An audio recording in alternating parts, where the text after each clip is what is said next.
নমস্কার বন্ধুরা, আজকে আপনাদের সামনে নিয়ে চলে এলাম মা বৃদ্ধাশ্রমের কিছু মুহূর্ত নিয়ে।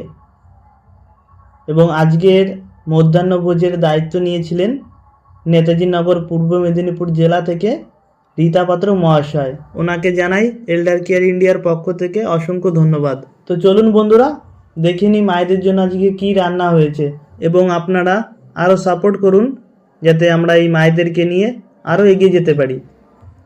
চলুন ইরামাসির কাছ থেকে জেনে নিই উনি কি খাচ্ছেন। ইরামাসি, কি খাওয়া দাওয়া হচ্ছে একটু বলো শুনি। ভাত, ভাতের সঙ্গে কি দিয়েছে? মাংস। রান্না ভালো হয়েছে? হ্যাঁ, ঠিক আছে, খাও। আপনারা অবশ্যই কমেন্ট করে জানাবেন আপনাদের কেমন লেগেছে ভিডিওটি, এবং আপনাদের ভালো ভালো কমেন্টের জন্য আমরা উৎসাহিত হই। নমস্কার।